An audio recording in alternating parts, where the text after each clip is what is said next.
6 মাস পর আজকে প্রথম সকালে হাঁটতে বের হইলাম। আসসালামু আলাইকুম, সবাই কেমন আছেন? আশা করি ভালো আছেন। আপনাদের মাঝে নতুন একটা ব্লগ নিয়ে আসলাম। সৌদি আরব টাইম এখন বাজে ভোর 5:30। সৌদি আরবে আসছি প্রায় 6 মাস শেষের দিকে, কিন্তু এখনও সৌদি আরবের সকালটা দেখতে পারিনি বা সকালবেলা বের হওয়া হয়নি। এই যে আমাদের বাসার সামনে, তো আমরা হাঁটতে বেরিয়ে যাচ্ছি।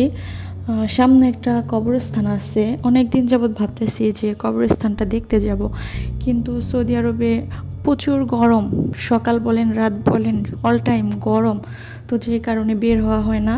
কিন্তু আজকে ভোরবেলায় বের হয়ে গেছি, কিন্তু তারপরেও বাইরে অনেক গরম, সূর্য উঠে গেছে, সূর্যের তাপ দিচ্ছে।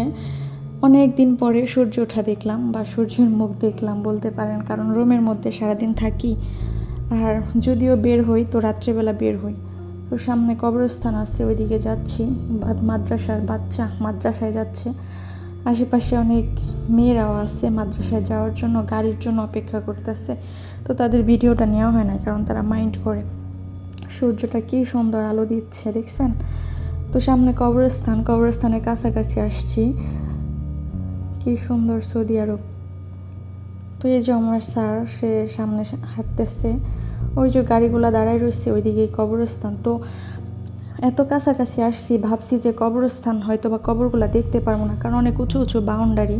তারপরও সামনের দিকে হাঁটতে হাঁটতে যাওয়ার পরে দেখি যে একটা গেট, তো গেট দিয়ে কবরগুলা দেখা যাইতেছে। এই যে কবরগুলা, হাজার হাজার মানুষ ঘুমিয়ে আছে, কিন্তু জানি না এটা সিয়াদের কবর নাকি সুন্নিদের কবর, কারণ দাম্মাম শহরে সিয়ার সংখ্যা নাকি অনেক বেশি। একদিন সবাইকে এই জায়গায় চলে যেতে হবে। সামনে আরেকটা পার্ক আছে, আপনাদের সবাইকে দেখাইতে চাইছিলাম, কিন্তু বাইরে প্রচুর গরম, বাইরে থাকা সম্ভব হচ্ছে না, এই জন্য বাসার দিকে চলে যাচ্ছি। তো আমার ভিডিওটা সবার কেমন লাগলো, আশা করি ভালো লাগবে। সবাই পুরো ভিডিওটা দেখবেন এবং কমেন্টে জানাবেন ভিডিওটা কেমন লাগলো, এবং যদি ভালো লাগে তো আমার চ্যানেলটা সাবস্ক্রাইব করে দিবেন। ধন্যবাদ সবাইকে। আসসালামু আলাইকুম।